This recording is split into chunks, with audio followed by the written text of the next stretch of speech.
ഞാനേ എൻ്റെ ഡബിൾ ചിന്ന് കുറയാൻ വേണ്ടിയിട്ട് കുറച്ച് എക്സസൈസ് ചെയ്യാം. ഡബിൾ ചിന്ന് എന്ന് പറയുമ്പോൾ നമ്മളെ മൊത്തത്തിൽ സൗന്ദര്യത്തെ ബാധിക്കുന്ന ഒരു പ്രധാന ഘടകമാണല്ലോ. ഇപ്പം കണ്ടുകൊണ്ടിരിക്കുന്ന ട്രെൻഡിങ് ആണ്. ഡബിൾ ചിന്ന് കുറയാനായിട്ട്, ജോ ലൈൻ വരാനായിട്ട് നിങ്ങൾ ഈ ഒരു എക്സസൈസ് ചെയ്യൂ.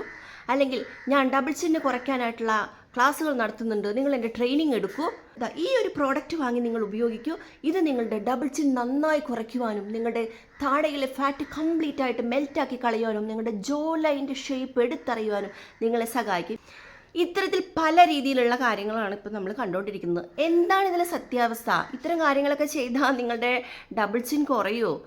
പല സാക്ഷ്യപ്പെടുത്തലുകളുണ്ട്. ഞാൻ പല വീഡിയോയിലും പറയുന്ന പോലെ സാക്ഷ്യപ്പെടുത്തലുകളാണല്ലോ എല്ലാത്തിനും ആധാരം. ഞാൻ ഇത്ര ചെയ്തപ്പോൾ എൻ്റെ അത്ര കുറഞ്ഞു, ഞാനിത് ഉപയോഗിച്ചപ്പോൾ എനിക്കിത് നല്ല റിസൾട്ട് കിട്ടി. അപ്പം ഈ സാക്ഷ്യപ്പെടുത്തലുകളിൽ വീണു പോകുന്ന ഒരു വിഭാഗം ആൾക്കാരുണ്ട്.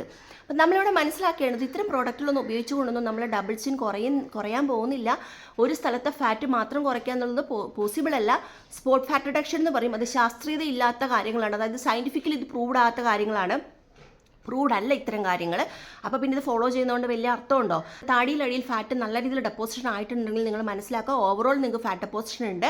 അത് പല കാരണങ്ങൾ കൊണ്ടായിരിക്കാം. ചിലപ്പോൾ ചില ആൾക്കാർ കലോറി കൂടുതൽ എടുക്കുന്നുണ്ടായിരിക്കാം, ഹോർമോൺ ചേഞ്ചസ് ഉണ്ടായിരിക്കാം. അപ്പോൾ ആദ്യം ഇത് എന്താ കാരണമെന്ന് തിരിച്ചറിയുക. അതിനുശേഷം നിങ്ങൾ കൃത്യമായിട്ടുള്ള വ്യായാമവും കൃത്യമായിട്ടുള്ള ഡയറ്റുമാണ് ഇതിന് ചെയ്യേണ്ടത്.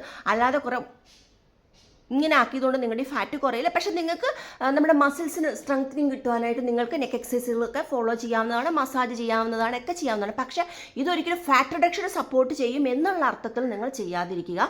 നമ്മളെ ജസ്റ്റ് സൗന്ദര്യത്തിൻ്റെ ഭാഗം മാത്രമല്ല നമ്മുടെ ഈ ഒരു ചിൻ ഫാറ്റ് എന്ന് പറയുന്നത്. നമുക്ക് ഇത്തരം പ്രശ്നങ്ങൾ ഉണ്ടെന്നുണ്ടെങ്കിൽ നമുക്ക് ഫാറ്റ് ഡെപ്പോസിഷൻ കൂടുതലായിട്ടുണ്ടാവും. അത് നമുക്ക് പലതരത്തിലുള്ള ആരോഗ്യ അപകടങ്ങളിലേക്ക്, ഗുരുതരമായിട്ടുള്ള ആരോഗ്യ പ്രശ്നങ്ങളിലേക്ക് നമ്മളെ കൊണ്ടുവന്നെത്തിക്കും. അപ്പോൾ നമ്മളൊരു ലോങ് ടൈം ഹെൽത്തി ആയിട്ട് നമുക്ക് മുന്നോട്ട് പോകണമെങ്കിൽ നമ്മളെ ആരോഗ്യം ശ്രദ്ധിക്കുക എന്നുള്ളതാണ് ഏറ്റവും ഇമ്പോർട്ടൻറ്റ്. അത് ശ്രദ്ധിക്കുമ്പോൾ നമുക്ക് നല്ല രീതിയിൽ ഹെൽത്തും, നല്ല രീതിയിൽ പോസ്റ്ററും, നല്ല രീതിയിലുള്ള ബാഹ്യമായിട്ടുള്ള സൗന്ദര്യം എല്ലാം നമ്മൾക്ക് ലഭിക്കുന്നതാണ്.